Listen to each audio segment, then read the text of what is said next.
Today would be a good day to talk about deodorants. As some of you might know, I've been making this kind of deodorant in a stick, a solid. So I have a nice cardboard container, and it was made with coconut oil, beeswax, bentonite clay, arrowroot powder, shea butter, and then essential oils. I really like this formula, although it didn't work for everyone, and I had customers who would say they would dip it in baking soda and then rub it on the underarms. So I decided to try something new, because baking soda is kind of irritating for my own self, so I didn't want to change it. And it's also a very complicated recipe and very labor intensive to make this. And you know, in Julius we strive for the easiest, the most efficient, better way. So I came up with this idea, and you might get really excited because you get to participate in making this too, as it's gonna be a do-it-yourself deodorant. So I have both girls and the guys version. So what it is a blend of essential oils and things that I use, and then you're gonna get it and fill it up yourself with vodka. So we all know that alcohol, it has properties that cleanse and disinfect the area, so that's exactly what vodka is gonna do in this recipe. In order for me to make recipes that contain alcohol, I need to purchase an alcohol license, and I'm not really interested in doing that.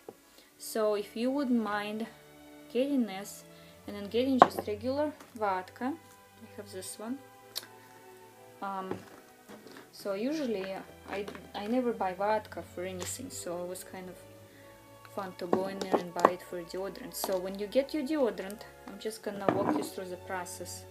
You open up the bottle, and you would fill it, not to the neck, with vodka.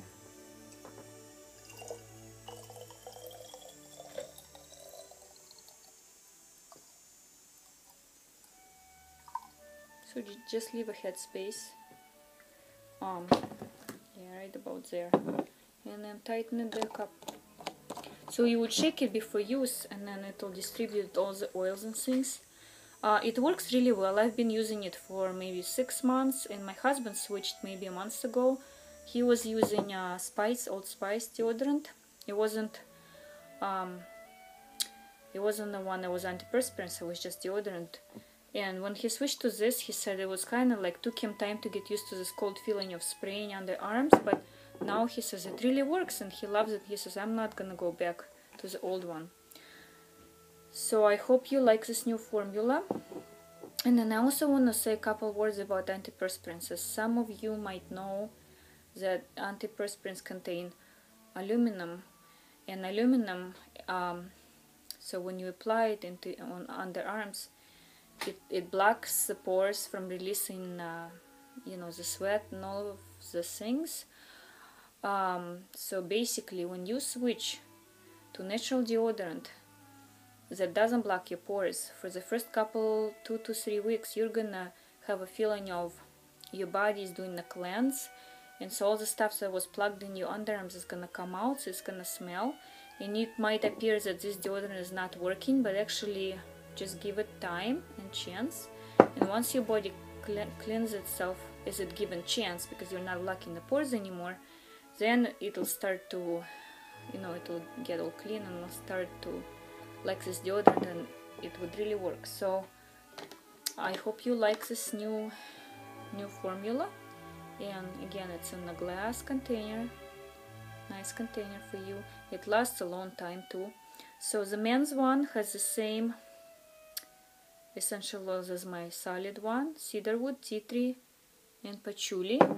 And some girls actually, if you like patchouli, some really like this scent. And the women's one is kind of citrusy and fruity, so it has lavender, grapefruit, and tea tree.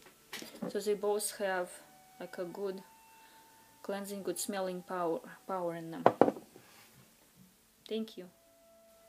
So one question that people ask me all the time: vodka, you fill it with vodka, isn't it going to smell? So alcohol just evaporates, so that's what will happen, and it'll be just the scent of essential oils. Really nice, clean, fresh scent that you will enjoy.